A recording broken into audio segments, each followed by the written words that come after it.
अस्सलाम वालेकुम। आज हमारा लेक्चर नंबर 25 है। STA 301 है हमारे पास। और पिछले लेक्चर में हमने पढ़ा था लिमिट्स के बारे में कि अगर आपको यहाँ से लेके यहाँ तक कोई नंबर दे दिया जाए, उसके फंक्शन आपको कोई दे दिया जाए और आपने लिमिट मालूम करनी हो, सेम वही है, वही 5 एग्जाम है हमारे पास। तो उनके लिए उसने कहा है कि हम इनकी वैल्यूज़ मालूम करें। तो क्या है कि उसने कहा था कि 0 से लेकर 2 तक हमने पिछले लेक्चर में भी पढ़ा कि के एफ एक्स के अगर बराबर है और बाकी इसके लिए, तो फिर क्या है कि हमने ऑब्टेन किया कि इज इक्वल टू 1/2। इसी तरह उसने कहा है कि अप्लाई करें इसके ऊपर कंडीशनल प्रोबेबिलिटी और इसकी वैल्यूज मालूम करें। एक्स छोटा हो जब उसने कहा 1/2 से, जबकि 1/3 छोटा एक्स से और एक्स छोटा 2/3 से। तो उनके लिए उसने क्या किया कि अगर इनसे छोटा है यानी 1/3 और 1/2 तक, क्योंकि इसमें इज ग्रेटर देन और इक्वल टू आ गया। और इसी तरह फिर उसने कहा 1/3 से लेके 2/3 तक, ये 1/3 से लेके 2/3 तक, तो ये फंक्शन बनता है। तकसीम हो रहे थे इसलिए उसने तकसीम डाल दिया, बाय में था इसलिए तकसीम डाल दिया। तकसीम डालने के बाद upper limit minus lower limit लगाएंगे, बाद में हम इसे हल करेंगे। इसी तरह उसने कहा एक कंटिन्यूस रैंडम वेरिएबल एक्स है, उसका डिफरेंशियल जो है वो एफ ऑफ एक्स अगर हमारे पास ये हो, ठीक है। तो उसने कहा है कि फंक्शन एफ ऑफ एक्स का जो हमने इसे हल करना है वो हमारे पास ये बनती है। जब हमारे पास 0 के बराबर हो तो ये हमारे पास रिजल्ट आएगा, जब 0 से लेके 1 तक होगा तो हमारे पास ये रिजल्ट आएगा। 0 से लेके 1 तक इसमें अपर लिमिट और लोअर लिमिट लगाएंगे और इन्हें हल करेंगे, तो फिर हमारे पास ये रिजल्ट आएंगे। इसी तरह फिर उसने ये हल किया हुआ है, वही सेम फंक्शन है हमारे पास अप्लाई किया हुआ, बस उन्हें कि upper limit minus lower limit वाला फार्मूला लगाया हुआ है और इसे हल किया हुआ है। इसी तरह एक फंक्शन ये दिया हुआ है और ये दिया हुआ है उसने, उसके लिए कंडीशन के 0 से छोटा हो एक्स से और एक्स छोटा हो 1 से, तो ये 2 × 1 - x लगाना है। और जब हमने बाकी सबके लिए 0, तो फिर क्या है कि माइनस इन्फिनिटी से लेके इन्फिनिटी तक अगर हम वैल्यूज रखें, माइनस इन्फिनिटी से लेके फिर हम 0 तक रखेंगे, 0 से फिर 1 तक रखेंगे और 1 से फिर इन्फिनिटी तक रखेंगे, तो उन्हें हल करेंगे, ठीक है। तो उन्हें हल करने के बाद हमारे पास बाकी 0 हो जाते हैं और ये हमारे पास आता है रिजल्ट। या अगर आप देखें तो यहाँ पे उसने कहा है कि लेकिन ये वाला x जो है हमारे पास नहीं आता। उसने कहा है जी फर्ज करें कि हमारे पास ई ऑफ एक्स जो है वो एक्स एफ एक्स के बराबर है, ठीक है। एक्स उसने क्या किया है, एक्स की इंटीग्रेशन अलग कर लें और इसकी अलग कर लें। लेकिन उसने कहा था कि अगर वैल्यू 0 से 1 के दरमियान हो तो आपने ये वाला फंक्शन इस्तेमाल करना है। ये आ गया हमारे पास एफ ऑफ एक्स वाला फंक्शन जो ये वाला दिया हुआ है। तो अगर ये एफ ऑफ एक्स वाला फंक्शन, एफ ऑफ एक्स की जगह पे फिर 2 × 1 - x लगेगा और x की जगह हमारे पास इसी तरह रखेंगे। x की इंटीग्रेशन हमारे पास क्या आएगी, एक्स स्क्वायर बाय में 2, और फिर इसी तरह 1 की x आएगी और माइनस एक्स स्क्वायर बाय में 2। बाद में उसे हल किया और फिर हल करने के बाद यानी अपर लिमिट माइनस फिर लोअर लिमिट लगाई है। पहले इनके डेरिवेटिव लिए हैं, ठीक है, इंटीग्रेशन ली है। इंटीग्रेशन करने के बाद यानी इनकी पावर में एक प्लस करना है और वही नीचे लगाना है। इसी तरह इसकी पावर में भी फिर एक प्लस करना है और वही नीचे लगाना है, और बाद में इसका डेरिवेटिव लेना है इस x के हिसाब से। x का derivative with respect to x 1 होता है।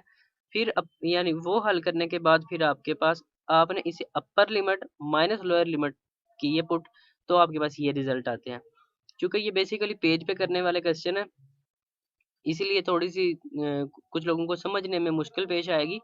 तो इससे पहले क्या है कि डेरिवेटिव पे आपके कंसेप्ट क्लियर हो, उसके बाद इंटीग्रेशन के फिर क्लियर होते हैं, क्योंकि डेरिवेटिव इंटीग्रेशन का उल्ट है, तो इसलिए थोड़ी सी प्रॉब्लम आएगी। लेकिन उम्मीद करता हूँ आप लोगों को कुछ कुछ समझ आती रहेगी साथ साथ। और सबसे बड़ा मसला ये है वीयू का कि इसने व्हाइट बोर्ड के ऊपर नहीं लेक्चर करवाए बल्कि स्लाइड्स पढ़ाई हुई हैं, तो वहाँ और बड़ा मसला पेश आता है। तो बहरहाल चलें जी, देखते हैं आगे। फिर e × ax + b आपके पास है। a इसमें कांस्टेंट है, कांस्टेंट को इससे पहले लिया है, बाद में इन दोनों को e ऑफ x यानी ये मीन के बराबर हो गया, प्लस आपके पास b आ गया। यहाँ उसने कहा a अगर 3 हो, b ये हो, b की कीमत और a की कीमत दर्ज की, और आगे आपके पास ये रिजल्ट आएगा। आगे फिर e ऑफ x की कीमत ऊपर अगर दी हुई है तो वहां से पुट करनी है और निकाल लेनी है। आगे x इंट और 1 - x की जगह पे उनकी वैल्यूज पुट की हैं, फिर उनके आगे लिमिट लगाई हुई है। ये स्पेशल केस उन्होंने फिर दिया हुआ, अगर आपके पास ये हो आप इसे अलग अलग कर सकते हैं और ये चीज़ जो है वो इस चीज़ के बराबर होती है। सिर्फ a चूंकि कांस्टेंट है इसलिए इससे पहले ले आए। बाद में फिर वही ये वैल्यूज और ये वैल्यूज दी हुई हैं, वही माइनस इन्फिनिटी से इन्फिनिटी, 1 से फिर क्या है कि 0 से 2, 2 से इन्फिनिटी तक, 2 से इन्फिनिटी भी 0 होगी, 0 से इन्फिनिटी भी इन्फिनिटी होगी। माइनस इन्फिनिटी तक, तो फिर हमारे पास बचती 0 से 2 तक है और बाकी फंक्शन ये वाला ही है। यानी 3/4 हमारे पास कांस्टेंट अब बाहर आ जाएगा, इसके ऊपर हमने फिर इंटीग्रेशन करनी है और इसके ऊपर भी इंटीग्रेशन करनी है। बाद में फिर हमारे पास क्या आएगा, या आप इस तरह करें, इस x को अंदर मल्टीप्लाई करें, 2x स्क्वायर माइनस एक्स का क्यूब आ गया, ठीक है। तो एक्स स्क्वायर की इंटीग्रेशन होती है x का क्यूब, क्योंकि पावर में एक प्लस करना है और वही नीचे लगाना है ना। तो 2 तो एक कांस्टेंट नंबर है, इसकी तो इंटीग्रेशन होगी नहीं, इसके साथ एक्स स्क्वायर है, एक्स स्क्वायर की पावर में एक प्लस करेंगे, x का क्यूब हो गया और वही जो पावर आती है वो नीचे लगानी होती है। और x इसका डेरिवेटिव, कांस्टेंट को छोड़ के इसका डेरिवेटिव 1 है, इसलिए यहाँ पे कुछ नहीं है। और इसी तरह इसको जब इससे मल्टीप्लाई करेंगे हमारे पास आएगा x का क्यूब, x के क्यूब में प्लस करेंगे 1, x की बाय क्वाड्रेटिक आ जाएगी, यानी x की 4 और वही पावर नीचे। फिर upper limit minus lower limit, यहाँ पे अगर आप 2 पुट करते हैं, 2 की ताकत 3 यानी 2⁻³ यानी 2 का क्यूब, 2 का क्यूब 8 होता है, 2 मल्टीप्लाई बाय 2 मल्टीप्लाई बाय 2 यानी 3 टाइम्स 2 आएगा, 2 2 बार 4, 4 2 बार 8, 2 ज़रब 3 नहीं करना, ये 2 ज़रब 3 नहीं, ये 2 की ताकत 3 है, 2 की ताकत 3 8 होता है। तो उसको आपने इसके साथ मल्टीप्लाई किया और बाय में ये आएगा हमारे पास, इसी तरह ये आएगा।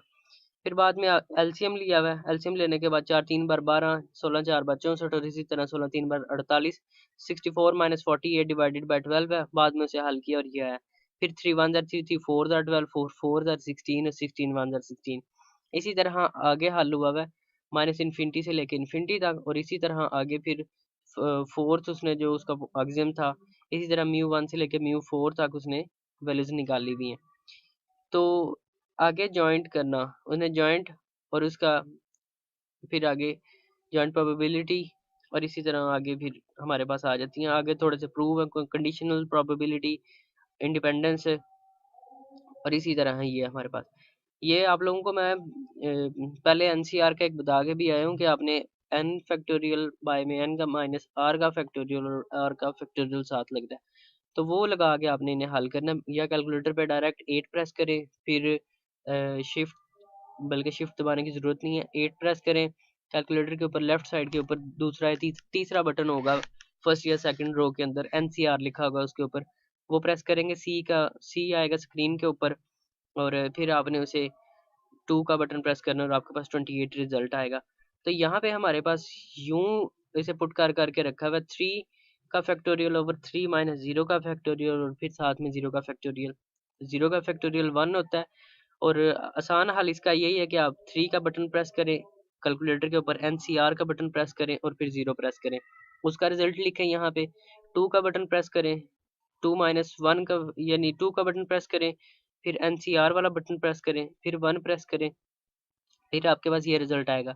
3 का बटन प्रेस करें, 0 का एनसीआर का बटन प्रेस करें, 1 का बटन प्रेस करें, तो आपके पास ये रिजल्ट आएगा। बाद में उन्हें मल्टीप्लाई करना है और बाद में 28 पे डिवाइड किया हुआ है, 28 इनका सम होगा इन प्रोबेबिलिटीज़ का। फिर आगे ये ग्राफ बनाया हुआ है।